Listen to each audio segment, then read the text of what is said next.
May nag-comment kasi na i-focus ko daw sa Great Wall yung video.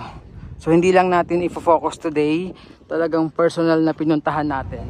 So this is 3 days po after ng pananalasa ni Super Typhoon Karina. Yung dating sementadong gilid ng Marikina River ngayon ay balot na balot ng makapal na putik.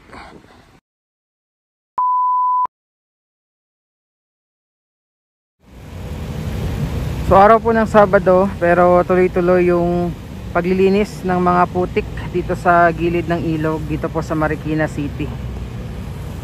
And buti po, umaraw na today. Mapapasyalan natin yung area na to, no. Puntahan natin yung Great Wall dito sa Marikina City. Yung mataas na dike dito na protection sa flooding. Pero bago yan, pakita ko muna, ayan, kahit papaano makakapaglakad na tayo dito kasi kahapon and nung Huwebes, no, dito ay makapaglakad dito sa dami ng putik, pero as you can see, ayan, ang dami pa rin pong mga putik na nagkalat dito. Pero kahit araw ng Sabado, tuloy-tuloy po yung clearing operation and paglilinis ng mga taga Marikina City Hall. Punta muna tayo dito. Grabe, oh. Ayan. Yung part na to is park, pero as you can see, covered ng makapal na putik na dahil dun sa dala po ng baha. Ayan, oh. Zoom out ko lang. Ito siya. So this is park ng tinatawag po na Marikina River Park. So marami-rami pang lilinisin dito. Tuloy-tuloy yung pag-aayos dito sa Marikina River. Yan yung sitwasyon dun sa may kabila, bandang Tanyong. Ito naman sa may kabilang side ng tulay. Maraming mga gumagawa ngayon dito para nga sa clearing operation. So kahit araw ng Sabado, tuloy-tuloy yung paglilinis and pag-aalis ng mga putik, no, dito sa Marikina River, especially itong gilid. Yan, may dumating rin ngayong umaga dito na heavy equipment, long arm backhoe ng City Government of Marikina. Lakad tayo, punta tayo dun sa ano, unahan.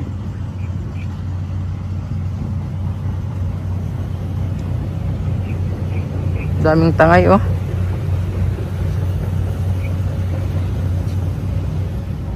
So this is 3 days po after ng pananalasa ni Super Typhoon Karina. So papunta tayo sa way, papunta dun sa may bandang Malanday. Sira, hindi ko alam kung nasira ng bagyo itong gilid ng ano dito, Marikina River.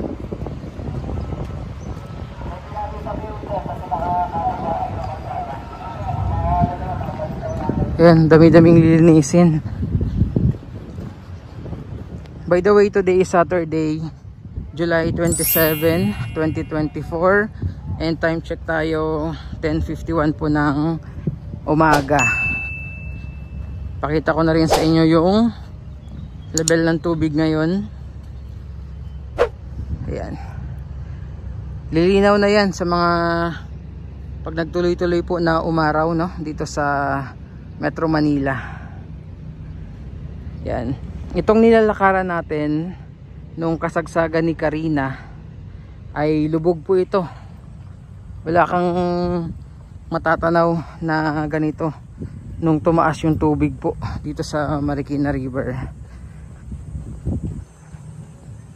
Tingnan nyo po yung nilalakaran natin dito. Originally ay simentado ito, pero dahil nga doon sa baha, hindi na makita yung pinakasemento na daanan dito. No, nabalot na ng makapal na putik. So kasama din ito sa mga aayusin po.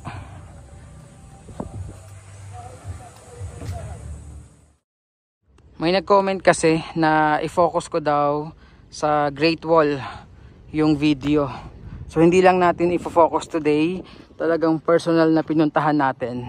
So nasa likuran lang po natin yung pinaka dike, no, or yung tinatawag nilang Great Wall dito sa Marikina City. So ginawa ito para kahit paano ma-protectionan sa baha yung mga kabahayan dito. Mahaba po ito, ha.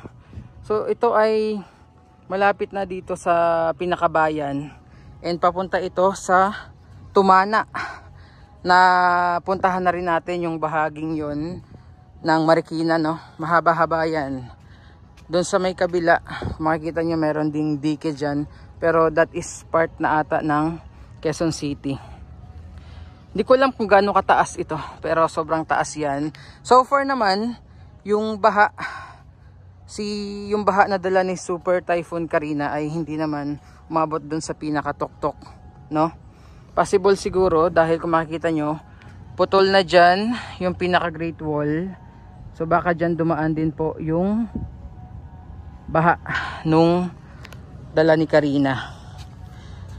Ayan, buti dito wala masyadong putik, unlike dun sa nilakad natin papunta dito. Ang kapal nung mga putik na nandito, no? Dito nga, litaw pa yung pinaka-semento. So mahaba to, hindi ko na babaybayin hanggang dun sa pinakadulo, baka kung saan tayo mapunta, and wala kasing katao-tao din dito. Ayan, second time ko lang makapasyal ulit dito. So yun, as requested, i-focus, o hindi lang natin finocus, pinuntahan talaga natin. Yan. Sobrang taas niyan. Hindi naman umapaw or umabot dun sa pinakataas yung baha. And talaga kahit papaano na lessen yung impact ng flooding sa mga residential houses dito po, no, sa parting ito, Malanday and yung mga katabi pang barangay dito sa Malanday. And again, mahaba yan hanggang Tumana. Ayan, zoom ko po. Ayan, o.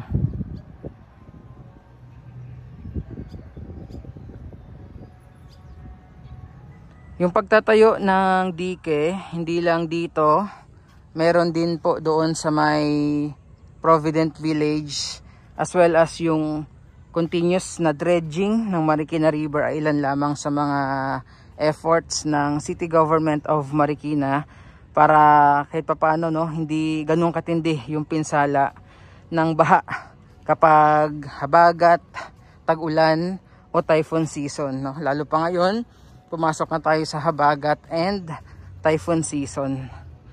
And nakita nyo naman kahit papaano, lalo yung pagpapalalim, yung dredging ng Marikina River, laking tulong talaga. Dahil kung hindi po yun na dredging yung ilog, no, ng ilang taon, marahil baka mas matindi pa yung naging pinsala ni Super Typhoon Karina. Ayan. Mainit na. Ayan. Buti umaraw na. So may nakausap tayo na residente dito sa Marikina City. Ang sabi niya, yung tatlo daw sa pinaka binaha talaga dahil kay Karina, yung barangay IVC, itong Purok 7 dito sa may Malanday at Tumana. Binaha rin yung sa may Balubad sa barangay Nangka. And sabi niya, malaking bagay din daw talaga yung dike or yung Great Wall na pinuntahan natin kanina. At siya rin nagsabi yung dredging na ginawa sa Marikina River. Kasi kung hindi daw dahil dun sa dalawa, baka mas matindi pa daw yung pinsala nung ulan o yung baha na dala ni Karina. Ayan. So naglalakad na tayo. Pabalik ulit dun sa pinanggalingan natin kanina. Again, pakita ko sa inyo yung dating sementadong gilid ng Marikina River ngayon ay balot na balot ng makapal na putik. So another dredging ulit yan. Parang maintenance na siguro yung gagawin nila dito, no? Kasi kapag ganung malakas yung ulan, yung silt na galing dun sa upstream sa mga kabundukan bumababa sa ilog, and yun, kung papabayaan yun, may chance na bumaba ulit yung ilog. Ang tendency mabilis umapaw, mag-flow yung ilog kapag bumuhos yung malakas na ulan. Lalo pa ngayon na nasa rainy season, typhoon season na tayo. Grabe yung putik dito. Ayan, grabe yung dami pa oh. Masarap din tumambay sa part na to ng gilid ng ilog. Yun nga lang ngayon, balot na siya nung putik dahil dun sa baha. Tapos mga sumabit na mga basura.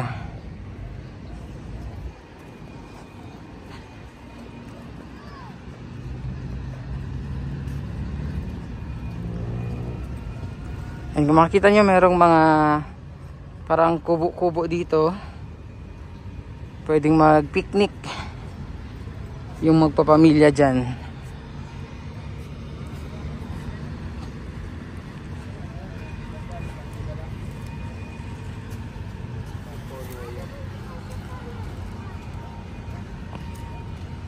Ingat lang tayo kasi baka madulas tayo sa putikan. Ayan o.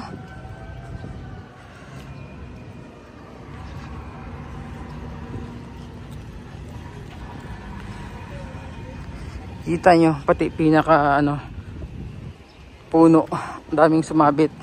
So ganyan kataas yung tubig. Nandun sa taas may mga sumabit pa ng mga basura. Andito na rin yung mga heavy equipment ng Marikina City. Mukhang naghahanda na sila sa matinding clearing operation dito sa paligid po ng Marikina River. So yan muna ang ating update today. Maraming salamat, God bless, and ingat po tayong lahat.